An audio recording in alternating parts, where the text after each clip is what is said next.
ತಾರಕ್ ಜಾಗ್ರತೆಯಿಂದ ಮನೋಧ್ವನಿಗೆ ಲಹರಿ ಬೆಚ್ಚಬಿದ್ದು ಕಂಡುಬಿಟ್ರೆ ತಾರಕ್ ತಪ್ಪಿಸ್ಕೊಂಡ. ಆದರೆ ಆ ಗುಂಡು ಶಂಕರ್ ತಗಲಿತು. ಕೆಲವೇ ಸೆಕೆಂಡ್ನಲ್ಲಿ ನೆಲಕ್ಕುರುಳೋದ ಶಂಕರ್. ನೋಡ್ತಿದ್ದ ಲಹರಿಗೆ ಮೈಂಡ್ ಬ್ಲಾಕ್ ಆಯಿತು.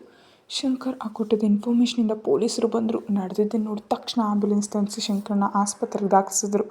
ಅವನ್ನ ಆಪರೇಷನ್ ಥಿಯೇಟರ್ ಒಳಗೆ ಕರ್ಕೊಂಡು ಹೋದರು. ಅಡ್ಮಿಷನ್ ಪ್ರೋಸೆಸ್ ಮುಗಿಸೋದಕ್ಕೆ ಹೋದ ತಾರಕ್. ಥಿಯೇಟರ್ ಮುಂದೆ ಕೂತು ಮನು ಅಳ್ತಿದ್ರ. ಅವಳನ್ನ ಸಮಾಧಾನ ಮಾಡ್ತಿದ್ದ ಲಹರಿ.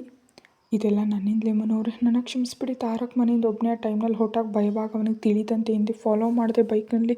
ನನ್ನಿಂದಾಗಿ ಇಷ್ಟುವರೆಗೆ ಬರುತ್ತೆ ಅಂತ ನಾನು ನಿಜವಾಗ್ಲೂ ಊಹಿಸಿರಲಿಲ್ಲ. ಆದರೆ ಶಂಕರ್ ನಿಮ್ಮನ್ನು ಕಿಡ್ನ್ಯಾಪ್ ಮಾಡಿದ್ದಾನೆ ಅಂದ್ರಲ್ವೇ, ಮತ್ತು ರೌಡಿಗಳನ್ನ ಯಾಕೆ ಹೊಡೆದ್ಲು? ಶಂಕರ್ ನನ್ನ ಕಿಡ್ನ್ಯಾಪ್ ಮಾಡಿಲ್ಲ ಲಹರಿ, ತಾರಕ್ ಕಳಿಸಿದ್ದಕ್ಕೆ ಅವನು ಇಲ್ಲಿಗೆ ಬಂದಿದ್ದು. ಲಹರಿ ಶಾಕ್ ಆಗ್ತಾ, ಏನು ನೀವು ಹೇಳ್ತಿರೋದು ಅಂದ್ಲು. ತಾರಕ್ಕೆ ನಿನಗೆ ಆಕ್ಸಿಡೆಂಟ್ ಮಾಡಿಸಿದ್ದು ಶಂಕರ್ ಅಂತ ತಿಳಿದ ಮೇಲೆ ಅವನ್ನ ಪೊಲೀಸರ ಹೆಲ್ಪ್ನಿಂದ ಹಿಡಿದು ತಾರಕ್ ಚೆನ್ನಾಗಿ ಹೊಡೆದಿದ್ದ. ಮನು ನನಗೆ ದೂರ ಮಾಡೋಳ ಜೊತೆ ಇದೆಯಾ ಅಂತ ಇಬ್ಬರ ಮಧ್ಯೆ ದೊಡ್ಡ ಗಲಾಟೆ ನಡೆದಿತ್ತು. ನಾನಿಲ್ಲೇ ಲಂಡನ್ನಲ್ಲಿರೋದು ಮತ್ತು ನನ್ನ ಪರಿಸ್ಥಿತಿ ಸಂಪೂರ್ಣವಾಗಿ ತಿಳಿದ ಮೇಲೆ ತಾನು ಮಾಡಿದ್ದು ತಪ್ಪೇನಂತ ಅವನಿಗೆ ಅರ್ಥ ಆಯಿತು. ತಕ್ಷಣ ನನ್ನನ್ನು ನೋಡಬೇಕಂದ. ನನ್ನ ಭೇಟಿಯಾಗಿ ಕ್ಷಮೆ ಕೇಳಬೇಕಂತ ಬದುಕಿ ಬೇಡಿದ್ರಿಂದ ಇಲ್ಲಿ ಕರ್ಕೊಬರೋದಕ್ಕೆ ಒಪ್ಕೊಂಡ.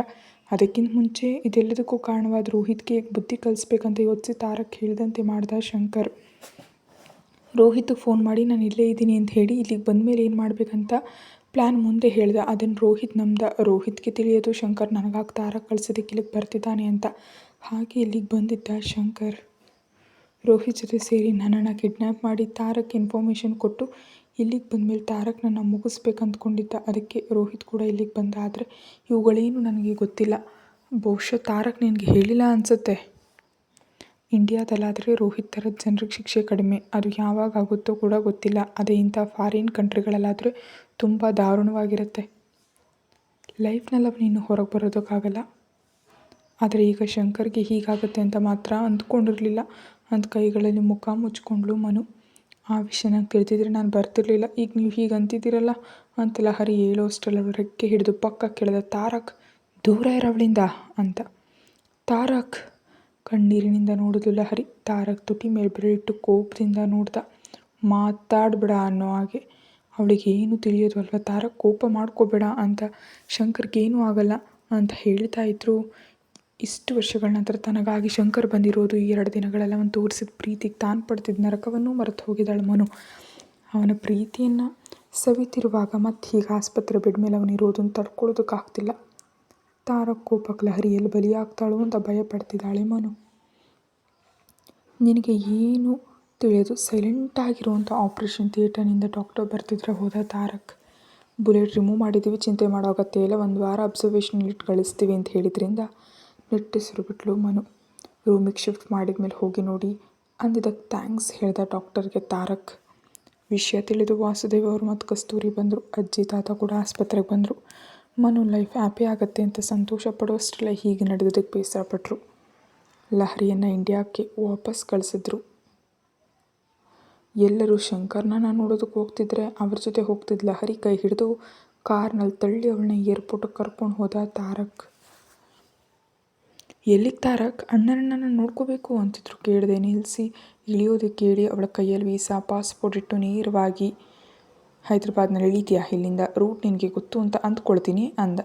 ಹೊರಟು ಹೋಗು ಅಂತಿದೆಯಾ? ನನ್ನ ಮೇಲೆ ನಂಬಿಕೆ ಇಲ್ಲ ಅಲ್ವಾ? ಬೇಡ ಅಂತ ಹೇಳಿದ ಮೇಲೂ ನಾನು ತಿಳಿದಂತೆ ಹಿಂದೆ ಬಂದಿದೆಯಾ ಅಂದರೆ ನಾನು ಶಕ್ತಿ ಇಲ್ದವನು ಅಂತಾನೆ ಅಲ್ವಾ? ನೀನು ಬಂದು ನನ್ನನ್ನು ಬದುಕಿಸಿದ್ರೆ ಹೊರತು ನಾನು ಬದುಕಲ್ಲ ಅನ್ನೋದು ನಿನ್ನ ಉದ್ದೇಶ. ಯಾವತ್ತಾದರೂ ನನ್ನ ಮಾತಿಗೆ ಬೆಲೆ ಕೊಟ್ಟಿದೆಯಾ ನೀನು? ನನ್ನನ್ನು ನಂಬಿದೆಯಾ ನೀನು? ಭಯಪಟ್ಟು ಆ ದಿನ ಓಡೋದೆ. ಈ ದಿನ ಇನ್ಯಾರಿಗೂ ಭಯಪಟ್ಟು ನನ್ನನ್ನು ಕಾಪಾಡೋ ದೊಡ್ಡ ವೀರನಾರಿಯಂತೆ ಬಂದಿದೆಯಾ? ಶಂಕರ್ ಕಾಲಿಗೆ ಆ ಬುಲೆಟ್ ತಗಲಿದ್ರಿಂದ ಸರಿ ಹೋಯಿತು.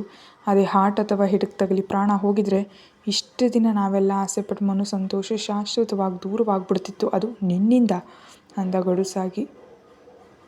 ಅಳ್ತಾ ನಿಜವಾಗಿಯೂ ನಾನು ಅಂದ್ಕೊಂಡಿರಲಿಲ್ಲ ಅಂತಿದ್ಲ ಹರಿಯನ್ನು ಗರ್ಜಿಸ್ತಾ. ನೋಡಿ, ನೀನೇನು ಅಂದ್ಕೊಳ್ಳಲ್ಲ, ಎಲ್ಲ ಮುಗಿದ್ಮೇಲೆ ಮಾತ್ರ ಹೀಗೆ ಕಣ್ಣೀರು ಸುರಿಸ್ತೀಯಾ?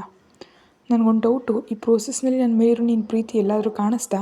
ನಾನು ಹುಚ್ಚನಂತೆ ನೀನು ಹಿಂದೆ ತಿರುಗ್ತಿದ್ದೀನಿ ಅಂತೆಲ್ಲ. ಆ ದಿನ ನಾಚಿಕೆ ಇಲ್ಲದೆ ನಾನು ಹಿಂದೆ ಬೀಳ್ತಿದ್ದೀನಿ ಅಂತ. ಅಂಥವನ ಜೊತೆ ನಿನಗೇನು? ಹೋಗೇ ಇನ್ನು ನಿನ್ನ ಮುಖವನ್ನು ನಂಗೆ ತೋರಿಸ್ಬಿಡ ಅಂತ ಅವಳನ್ನ ಒಳಗಡೆ ಕಳಿಸಿ ಓಟೋದ ತಾರಕ್. ತಾರಕ್ ಲಹರಿ ಎಲ್ಲಿದ್ದಾಳೆ ಅಂತ ಕೇಳಿದ್ಲು ಮನು. ಇಬ್ಬರು ಹೋಗಿ ಒಬ್ಬನೇ ವಾಪಸ್ ಬಂದಿದ್ದಕ್ಕೆ ಇಂಡಿಯಾ ಕಳಿಸ್ಬಿಟ್ಟೆ ಅಂದ. ನೀನೇನು ಮಾಡ್ತಿದ್ಯಾ? ನಿನಗಾದ್ರೂ ಗೊತ್ತಾಗ್ತಿದ್ಯಾ? ಲಹರಿಗೇನು ಹೇಳಿದು ಮುಚ್ಚಿಟ್ಟಿರೋದು ನಿನ್ನ ಮಿಸ್ಟೇಕ್. ಅವಳನ್ನ ಯಾಕೆ ಬೈತೀಯ ನೀನು? ಪ್ಲೀಸ್ ಮನು, ಅವಳ ವಿಷಯದಲ್ಲಿ ಮಾತ್ರ ನಾನು ಅಷ್ಟು ಈಸಿಯಾಗಿ ಕೂಲಾಗಲ್ಲ.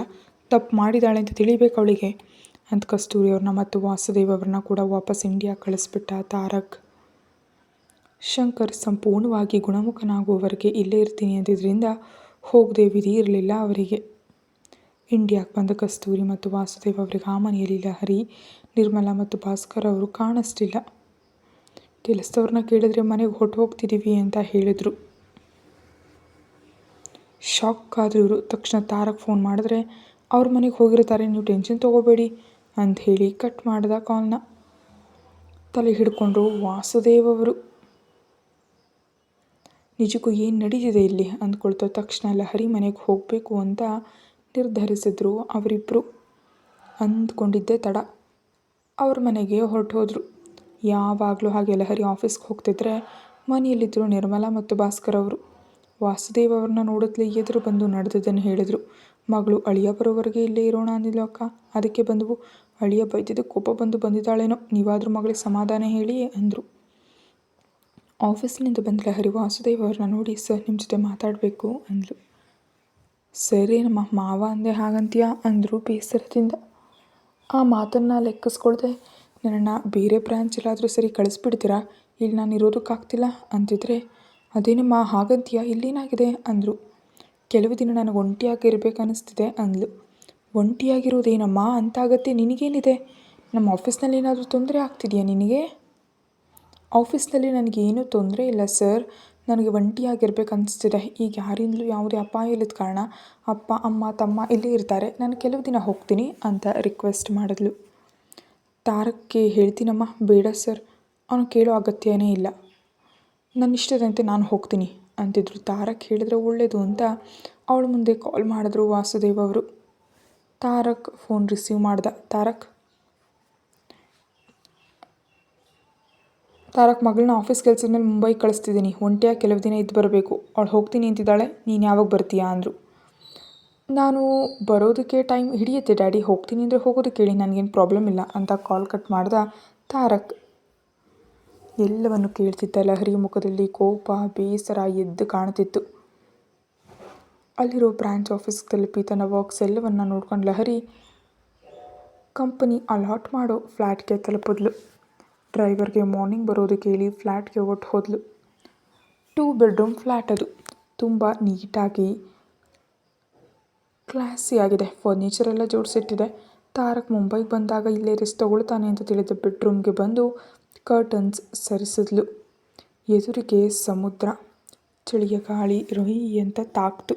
ಸಾಗರದಲ್ಲಿ ಅಲೆಗಳು ಎದ್ದು ಬೀಳ್ತಿದ್ರೆ ನೋಡೋದಕ್ಕೆ ತುಂಬ ಚೆನ್ನಾಗ್ತಿತ್ತು. ಕೂದಲನ್ನು ಮುಡಿ ಕಟ್ಟಿ ಕಿಚನ್ ಒಳಗೆ ಹೋದ ಲಹರಿಗೆ ಅಲ್ಲಿ ದಿನಸಿ ಸಾಮಗ್ರಿಗಳೆಲ್ಲ ಕಾಣಿಸಿದವು. ಅವಳು ಹೋಗ್ತಾಳೆ ಅಂತ ತಿಳಿದು ಮ್ಯಾನೇಜರ್ ಹತ್ರ ಹೇಳಿ ಎಲ್ಲವನ್ನೂ ಮುಂದೆ ನಿಂತು ಏರ್ಪಾಡು ಮಾಡಿಸಿದ್ರು ವಾಸುದೇವ್ ಅವರು. ಫ್ರಿಜ್ನಿಂದ ಹಾಲು ತೊಗೊಂಡು ಕಾಫಿ ಕಲಸಿ ಬಾಲ್ಕನಿಗೆ ಬಂದು ಚೇರ್ನಲ್ಲಿ ಕೂತು ಸಮುದ್ರವನ್ನು ನೋಡ್ತಾ ಕಾಫಿ ಎಂಜಾಯ್ ಮಾಡ್ತಿದ್ರೆ ಮನಸ್ಸೆಲ್ಲ ಹಗುರ ಅನ್ನಿಸ್ತು. ತುಂಬ ಹೊತ್ತು ಅಲ್ಲೇ ಕಳೆದ ಲಹರಿ ಫ್ರೆಶ್ ಆಗೋದಕ್ಕೆ ಬೆಡ್ರೂಮ್ಗೆ ಹೋದ್ಲು. ಸ್ನಾನ ಮುಗಿಸಿ ಬಂದಮೇಲೆ ಮನಸ್ಸು ಮೆದುಳು ಮತ್ತಷ್ಟು ಹಗುರವಾಯಿತು. ಫುಡ್ ಪ್ರಿಪೇರ್ ಮಾಡೋಣ ಅಂತ ಹೊರಗೆ ಬಂದು ಅವಳಿಗೆ ಹಾಲ್ನಲ್ಲಿ ಕಾಲ್ ಮೇಲೆ ಕಾಲು ಹಾಕ್ಕೊಂಡು ಕಾಲಲ್ಲಿ ಮಾತಾಡಿಸ್ತಾ ಕಾಣಿಸ್ತಾ ತಾರಕ್. ಒಂದು ಕ್ಷಣ ಅಲ್ಲಿದ್ದದ್ದು ಮನುಷ್ಯನೇ ಅಥವಾ ತನಗೇನಾದರೂ ಭ್ರಮೆ ಆಗ್ತಿದೆಯಾ ಅಂತ ತಿಳಿದೇ ಕಣ್ಣುಜ್ಜಿ ನೋಡಿದ್ಲು. ಅಲ್ಲ, ಅದು ಮಾಮೂಲಿ ಕಟೌಟ್ ಅಲ್ವಲ್ಲ ಭ್ರಮೆ ಆಗೋದಕ್ಕೆ, ನಿಜವಾಗಿಯೂ ತಾರಕ್ಕಿದ್ದಾನೆ. ಇತ್ತ ಲಂಡನ್ನಲ್ಲಿ ಮನು ಅಂದಿದ್ಲು. ಅದೇನಪ್ಪ ತಾರಕ್, ಲಹರಿಯನ್ನು ಒಂಟಿಯಾಗಿ ಕಳಿಸಿದ್ಯಾ? ಆದರೂ ನನಗೆ ಪಾಪ ಅವಳನ್ನ ಯಾಕೆ ಬೈಯೋದು? ನಾನು ಮನುವಿಗೆ ಮಾಡಿದ ಅನ್ಯಾಯಕ್ಕೆ ಆ ದೇವರು ನನಗೆ ಕೊಟ್ಟ ಶಿಕ್ಷೆ ಇದು, ಅನುಭವಿಸ್ಲೇಬೇಕಲ್ವೇ? ನಾನು ಕಾರಣದಿಂದ ಲಹರಿಗೆ ಆಕ್ಸಿಡೆಂಟ್ ಆಯಿತು, ನೀನು ಸಾವು ಬದುಕಿನ ಮಧ್ಯೆ ಹೋಗಿ ವಾಪಸ್ ಬಂದೆ, ಇಷ್ಟೊಂದು ದಾರುಣ ಕೆಲಸ ಮಾಡಿದ ನನ್ನ ಕ್ಷಮಿಸಿ. ನಿನಗೇನಾದರೂ ಆಗುತ್ತೇನೋ ಅಂತ ತನ್ನ ಪ್ರಾಣವನ್ನು ಲೆಕ್ಕಿಸ್ತಾ ಬಂದ ಲಹರಿಯನ್ನು ಬೈಯೋದು, ಕೋಪ ಮಾಡೋದು ಏನಪ್ಪ? ಅಂದು ನಾನು ಬೆದರಿಸೋದಕ್ಕೆ ಓಡಿ ಹೋದ್ರು, ಇಂದು ನಿನಗಾಗಿ ರಿಸ್ಕ್ ತೊಗೊಂಡು ಬಂದಿದ್ದಾಳೆ ಅಂದರೆ ಅದು ಅವಳ ಪ್ರೀತಿಯ ಕಾರಣದಿಂದಲೇ. ಇಲ್ದಿದ್ರೆ ನಿನಗೆ ಅವಳು ಯಾಕೆ ಇಷ್ಟೊಂದು ತೊಂದರೆ ಪಡಬೇಕು? ಈ ವಿಷಯದಲ್ಲಿ ಮಾತ್ರ ನಾನು ಲಹರಿಗೆ ಸಪೋರ್ಟ್ ಮಾಡ್ತೀನಿ ತಾರಕ್. ಅವಳನ್ನೇನಾದರೂ ಅಂದರೆ ಅಣ್ಣನಾಗಿ ನಾನು ಸುಮ್ಮನಿರಲ್ಲ ಅಂತಿದ್ದ ಶಂಕರ್. ಲಹರಿ ನೋಡ್ತಾ ಕಾಲ್ ಯು ಬ್ಯಾಕ್ ಅಂತ ಕಟ್ ಮಾಡಿ ಅವಳನ್ನು ನೇರವಾಗಿ ನೋಡ್ತಿದ್ದಾನೆ ಇವಾಗ ತಾರಕ್. ಅವನನ್ನು ನಿಜವಾಗಲೂ ಲೆಕ್ಕಿಸ್ಕೊಳ್ದೆ ಕಿಚನ್ ಒಳಗೆ ಹೊಟ್ಟೋದ್ಲು. ನಮ್ಮ ಹೀರೋ ಏನೇನು ಕಡಿಮೆ ಇದ್ದಾನ, ತಾನು ಕೂಡ ಏನು ಮಾತಾಡದೆ ಹಿಂದೆ ಹೊಟ್ಟೋದ. ತಾರಕ್ ನನ್ನ ನೋಡಿದೆ ರೊಟ್ಟಿ ಮಾಡೋದಕ್ಕೆ ಹಿಟ್ಟು ತೊಗೊಂಡು ಪ್ಲೇಟ್ಗಾಗಿ ಹಿಂದಕ್ಕೆ ತಿರ್ಕೋ ಅಷ್ಟರಲ್ಲೇ ಮುಂಭಾಗದಲ್ಲಿದ್ದಾನೆ.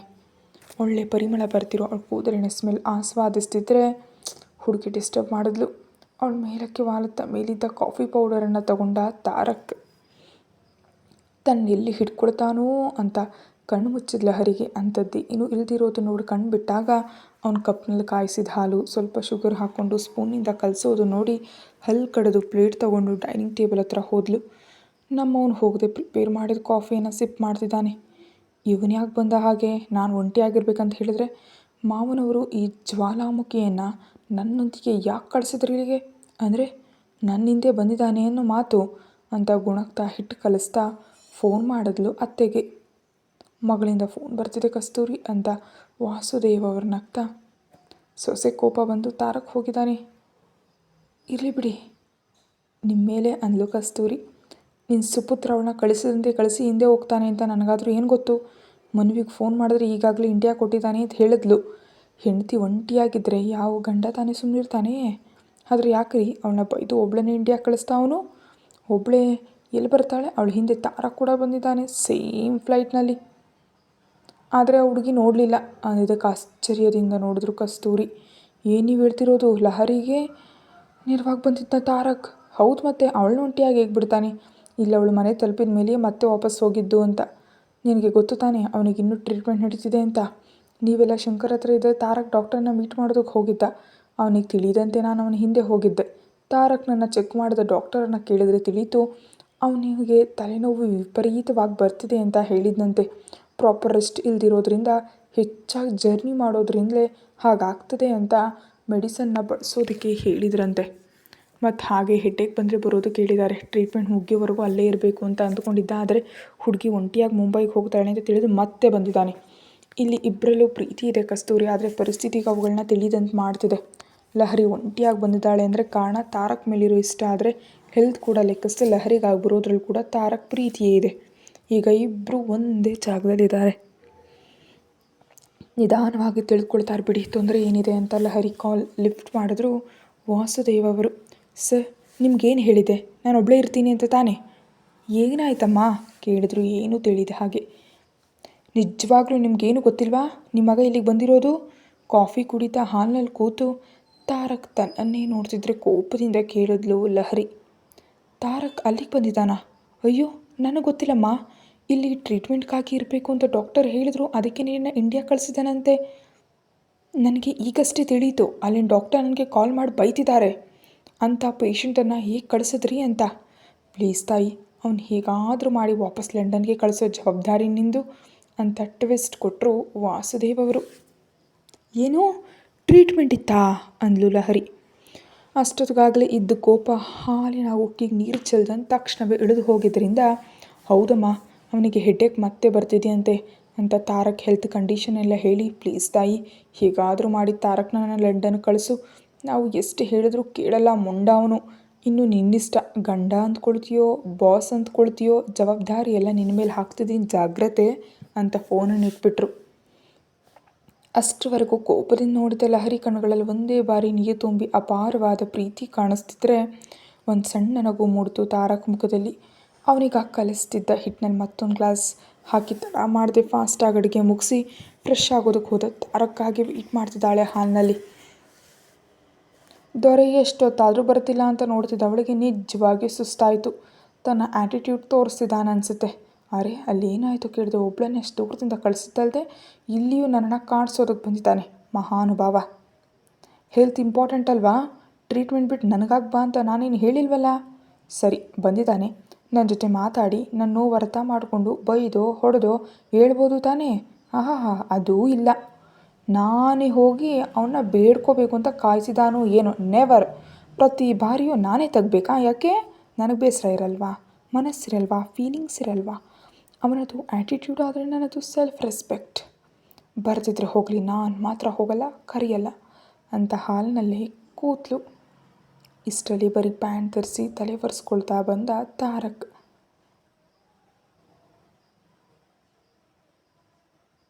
ಅಷ್ಟರಲ್ಲಿ ಕಾಲಿಂಗ್ ಬೆಲ್ ಮೊಳಗ್ತು. ಯಾರು ಬಂದಿದ್ದಾರೆ ಅಂತ ಇಂಟ್ರೆಸ್ಟಿಂಗ್ ಆಗಿ ನೋಡ್ತಿದ್ದ ಲಹರಿಗೆ ಆನ್ಲೈನ್ ಆ್ಯಪ್ನಿಂದ ಫುಡ್ ಅಂತ ತಿಳಿದು ಸಿಕ್ಕಾಪಟ್ಟೆ ಕೋಪ ಬಂತು. ಅಂದರೆ ನಾನು ಅಡುಗೆ ಮಾಡಲ್ಲ ಅಂದ್ಕೊಂಡಿದ್ದಾನ ಅಥವಾ ನನ್ನ ಕೈ ಅಡುಗೆ ತಿನ್ನೋದು ಇಷ್ಟ ಅಲ್ಲದೆ ತರಿಸ್ಕೊಂಡಿದ್ದಾನ ಅಂತ ಸಿಡಿಮಿಡಿ ಕೊಡ್ತಿದ್ರು. ಅವಳನ್ನು ಲೆಕ್ಕಿಸ್ಕೊಳ್ಳದೆ ಪ್ಲೇಟ್ನಲ್ಲಿ ಫುಡ್ ಇಟ್ಕೊಂಡು ಟಿ ವಿ ಆನ್ ಮಾಡಿ ತಿಂತಾ ಇದ್ದಾನೆ ತಾರಕ್. ಅರೆ ನಮ್ಮ ಹುಡುಗಿಗೇನು ಕಡಿಮೆ ಅಂತ ರೊಟ್ಟಿ ಮತ್ತು ಪನ್ನೀರ್ ಕರಿ ಹಾಕೊಂಡು ಬಂದು ಕೂತ್ಲು ತಾರಕ್ನ ಎದುರುಗಡೆ.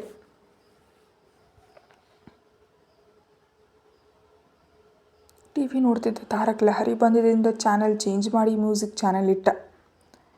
ಕತ್ರಿನಾ ಸಾಂಗ್ ಹಾಕೊಂಡ. ಲಹರಿ ಬಾಯಿ ತೆಡ್ಕೊಂಡು ನೋಡ್ತಿದ್ರೆ ವಾಲ್ಯೂಮನ್ನು ಹೆಚ್ಚಿಸಿದ ತಾರಕ್ ಟಿ ವಿಯಲ್ಲಿ ಮಗ್ನನಾಗಿರೋದು, ಮುಖ್ಯವಾಗಿ ಅದು ನೋಡೋದು ನೋಡಿ ಸಿಟ್ಟು ಬಂದು ಟಿ ವಿ ಆಫ್ ಮಾಡಿ ಪ್ಲೇಟ್ ಅಲ್ಲೇ ಬಿಟ್ಟು ರೂಮಿಗೆ ಹೋಗ್ಬಿಟ್ಟ ಮೇಲೆ ಅಡ್ಡವಾಗಿ ಬಿದ್ದುಬಿಟ್ಲು. ಹೊರಗಡೆ ಮ್ಯಾಚ್ ಕೂಡ ಆಫ್ ಆದಂದಿದೆ, ಸೌಂಡ್ ಇಲ್ಲ. ಅಷ್ಟರಲ್ಲೇ ಹುಡುಗಿ ಫೋನ್ಗೆ ಮೆಸೇಜ್ ಬಂದು ತಿಂದಿದ್ರೆ ಹೈದರಾಬಾದ್ ತಲುಪೋವರೆಗೂ ಓಡಿಸ್ಕೊಂಡು ಹೊಡಿತೀನಿ ಅಂತ. ನಮ್ಮವ್ರ ಲವ್ ಹೀಗೆ ಇರತ್ತೆ ನೋಡಿ. ಹ್ಯಾಪಿ ಆದರೂ ಮಾತಾಡಿದ್ರೆ ಮೆಸೇಜ್ ಮಾಡಿದ್ದಾನೆ ಅಂತ ಕೋಪ ಬಂದು, ನನಗೇನು ಬೇಡ, ನೀನು ಹ್ಯಾಪಿಯಾಗಿ ತಿಂದು ಅಲ್ಲಿ ಬರ್ತಿರೋ ಹೀರೋಯಿನ್ಗೆ ಸೈಟ್ ಹೊಡ್ಕೋ ಅಂತ ರಿಪ್ಲೈ ಮೆಸೇಜ್ ಮಾಡಿದ್ಲು. ನೆಕ್ಸ್ಟ್ ಮಿನಿಟ್ ಬಾಗಿಲು ಒಡೆಯುವಷ್ಟು ಸೌಂಡ್. ದೊಡ್ಡ ಶಬ್ದಕ್ಕೆ ಎದುರಿ ಬಾಗಿಲು ತೆರೆದ್ಲು. ಅವನ ಚುರುಕಾದ ನೋಟ, ಅವಳ ಮನಸ್ಸಿನಲ್ಲಿ ತೂರು ಹೋಗೋ ಪ್ರೇಮದ ಬಾಣಗಳು. ಮಾತಾಡದೆ ನೇರವಾಗಿ ನೋಡ್ತಿದ್ರೆ ನಾಯಿ ಮರಿಯಂತೆ ಸೈಲೆಂಟಾಗಿ ಹೋಗಿ ಪ್ಲೇಟ್ ಖಾಲಿ ಮಾಡೋ ಕೆಲಸದಲ್ಲಿ ಬಿದ್ಲು. ನಮ್ಮ ಹುಡುಗ ಆಲ್ರೆಡಿ ತಿಂದಿದ್ದಾನಲ್ವಾ. ಹುಡುಗಿ ತಟ್ಟೆಯನ್ನು ಖಾಲಿ ಮಾಡ್ತಿದ್ರೆ ನೋಡ್ತಾ ಹೊರಟೋದ ರೂಮ್ಗೆ. ರಾವಣ ಮಹಾರಾಜ ಅಂತ ಗುಣಗ್ತಾ ಪ್ಲೇಟ್ ಸಿಂಕ್ನಲ್ಲಿ ಹಾಕಿ ಲೈಟ್ಸ್ ಆಫ್ ಮಾಡಿ ತನ್ನ ರೂಮಿಗೆ ಹೋದ್ಲು. ಅವನು ಮತ್ತೊಂದು ರೂಮ್ನಲ್ಲಿದ್ದಾನೆ. ಎಷ್ಟು ಹೊತ್ತಾದರೂ ನಿದ್ದೆ ಬರ್ತಿಲ್ಲ. ಆರೋಗ್ಯ ಸರಿ ಇಲ್ಲದೆ ನನಗಾಗಿ ಬಂದ ಮನುಷ್ಯನನ್ನು ನಿರ್ದಾಕ್ಷಿಣ್ಯವಾಗಿ ಬಿಟ್ಟು ಇರೋದಕ್ಕೆ ತಾನೇನು ಕಲಿಯುಗದ ಹುಡುಗಿ ಅಲ್ವಲ್ಲ, ಮಧ್ಯಮ ವರ್ಗದ ಹುಡುಗಿ. ಮನಸ್ಸು ಒಪ್ಪದೆ ಹೋಗಿ ಡೋರ್ ನಾಕ್ ಮಾಡುವಷ್ಟರಲ್ಲಿ ಲಾಕ್ ಮಾಡಿದ ಬಾಗಿಲು ಸ್ವಲ್ಪ ತೆರೆದು ಕಾಣಿಸಲು ಮೆಲ್ಲಗೆ ಹೋದ್ಲು. ಬೆಡ್ ಮೇಲೆ ಬೋರ್ಲಾಗಿ ಮಲಗಿರೋ ಅವನ ವಿಶಾಲವಾದ ಬೆನ್ನು ವಜ್ರದಂತೆ ಹೊಳಿತಿದ್ರೆ ಕುಟುಕ್ನುಂಗ್ತಾ ಸಣ್ಣದಾಗಿ ಸೌಂಡ್ ಮಾಡದೆ ಬಾಗಿಲು ಹತ್ತಿರಕ್ಕೆ ಹಾಕಿ ಹೋದ್ಲು. ಒಳ್ಳೆ ನಿದ್ದೆಲಿದ್ದಾನೆ ಅಂತ ದೂರ ಇದ್ದರೂ ಅವನು ಮಲಗಿರೋದು ಹೇಳ್ತಿದ್ರೆ ಎ ಸಿ ಅಡ್ಜಸ್ಟ್ ಮಾಡಿ ತಾರಕ್ ಪಕ್ಕದಲ್ಲಿ ಕೂತು ಅವನ ತಲೆ ಮೇಲೆ ನೋಡಿದ್ಲು. ಇಷ್ಟು ದಿನಗಳಲ್ಲಿ ಯಾವಾಗಲೂ ಅಷ್ಟು ಪರ್ಟಿಕ್ಯುಲರ್ ಆಗಿ ನೋಡಿದ ಅವಳಿಗೆ ಸ್ಟಿಚಸ್ ಕಾಣಿಸಿದ್ವು. ಮುಂಡು ಇಷ್ಟು ದೊಡ್ಡ ಪೆಟ್ಟು ತಗಲಿದ್ರು ರೆಸ್ಟ್ ತೊಗೊಳೋದು ಬಿಟ್ಟು ನನ್ನನ್ನು ಟಾರ್ಚರ್ ಮಾಡೋದನ್ನೇ ಕೆಲಸವಾಗಿ ಇಟ್ಕೊಂಡಿದ್ದಾನೆ ಅಂತ ಕಣ್ಣೀರಿನಿಂದ ನೋಡಿದ್ಲು. ಇದೆಲ್ಲ ತನ್ನ ಮೇಲಿರೋ ಇಷ್ಟದಿಂದಲೇ ಅಂತ ತಿಳಿಯೋದು ಚಿಕ್ಕ ಮಗಳೇನೂ ಅಲ್ವಲ್ಲ. ಈಗ ಬಂದಿರೋದು ಕೂಡ ತನ್ನನ್ನು ಒಂಟಿಯಾಗಿಬಿಟ್ಟು ಇರಲಾರದೆ ತಾನೇ. ಮೇಲಕ್ಕೆ ಅವನ ಕೂದಲಿನೊಳಗೆ ಬೆರಳುಗಳನ್ನ ಆಡಿಸಿ ನೆಮ್ಮದಿಯಾಗಿ ಸವರಿದ್ಲು. ತಕ್ಷಣ ಕೈ ಕೊಡವಿ ಗೆಟ್ ಔಟ್ ಅಂದ ತಾರಕ್. ಬಿಗಿ ಹಿಡಿದ್ಲು ಅವಳು. ಇನ್ನೂ ಹೋಗುವವರೆಗೆ ಅಂತ ಗದರಿಸಿದ್ದಕ್ಕೆ ತಾರಕ್ ಕಷ್ಟಪಟ್ಟು ಮಾತಾಡಿದ್ಲು. ನಾಚಿಕೆ ಇಲ್ವಾ ನಿನಗೆ? ನನಗಾಗಿ ಮತ್ತೆ ಅಷ್ಟೊಂದು ಸಾಯ್ತಿದೆಯಾ? ರಾತ್ರಿ ಆಗ್ತಿದಂತೆ ಬಂದುಬಿಟ್ಟೆ ಅಂತಿದ್ರೆ ಲಹರಿ ಮುಕ್ತದಲ್ಲಿ ರಕ್ತದ ಚುಕ್ಕೆ ಇರಲಿಲ್ಲ. ಮತ್ತೆ ನೀನು ಯಾಕೆ ಬಂದೆ ಇಲ್ಲಿಗೆ ಅಂತ ಕೇಳಿದ್ಲು. Just get out. ಹೋಗಲ್ಲ, ಆನ್ಸರ್ ಹೇಳಿ ಫಸ್ಟು. ಅವಳ ಕೈ ಹಿಡಿದು ರೂಮ್ನಿಂದ ಹೊರಗೆ ತಳೆದ ತಾರಕ್. ಒಂಟಿಯಾಗಿರ್ಬೇಕಂದ್ಯಲ್ಲ, ಇರು ಮತ್ತೆ ನನ್ನ ಜೊತೆ ನಿನಗೇನು ಅಂತ ಮುಖದ ಮೇಲೆ ಬಾಗಿಲು ಹಾಕ್ತಾ ತಾರಕ್. ಕತೆ ಮುಂದುವರಿಯುತ್ತೆ. ಹೆಚ್ಚಿನ ವಿಡಿಯೋಗಾಗಿ ಪ್ರತಿಲಿಪಿಯಲ್ಲಿ ಹೋಗಿ ಇಲ್ಲಿಗಿಂತ ಮುಂಚೆನೇ ಹೋಗೋದಿ. Thank you.